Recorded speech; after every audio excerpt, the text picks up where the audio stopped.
সরিষা ইলিশ ভালো লাগে না এমন পাবলিক খুব কমই পাওয়া যাবে। হ্যালো এভরিওয়ান, আসসালামু আলাইকুম। আশা করি সবাই ভালো আছেন। আজকে হঠাৎ মন চাইলেও সরিষা ইলিশ রান্না করার জন্য, তাই ফার্স্টে আমি ভালো করে সরিষা ধুয়ে নিলাম। আর ধোয়া শেষ করে আমি একটা শিলপাটাতে ভালো করে সরিষাগুলোকে বেটে নিচ্ছি। আপনারা চাইলে ব্লেন্ডারে ব্লেন্ড করেও নিতে পারেন। এইদিকে আমি মাছগুলো ভালো করে ধুয়ে নিয়েছি। এখন একদল পাবলিক এসে বলবে, সরিষা ইলিশ তো এইভাবে রান্না করে না। হ্যাঁ ভাই, এইভাবে রান্না করে না, ওইটা আমিও জানি।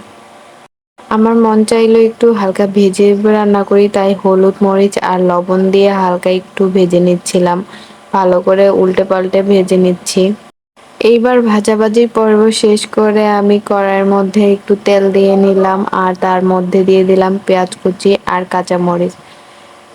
কাঁচামরিচ আর পেঁয়াজ দুটো ভালো করে ভেজে নিচ্ছিলাম। ভাজা শেষে আমি হলুদ মরিচ আর লবণ দিয়ে ভালো করে নাড়তেছিলাম।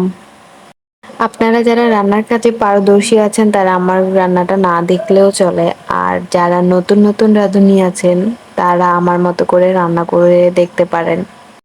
আশা করি আপনাদের ভালো লাগবে। এই তো মশলা ভালো করে কষিয়ে নেওয়ার পর এর মধ্যে আমি বেটে রাখা সরিষাগুলো দিয়ে দিলাম। সরিষাগুলো দেওয়ার পর ভালো করে নাড়তে হবে যেন নিচে না লেগে যায়।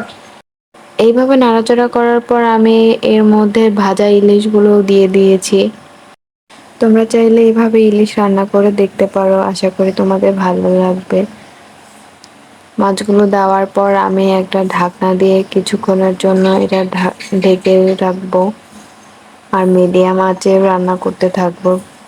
মিডিয়াম আঁচে কিছুক্ষণ রান্না করার পর আমার ইলিশের ফাইনাল লুকটা হচ্ছে এইটা।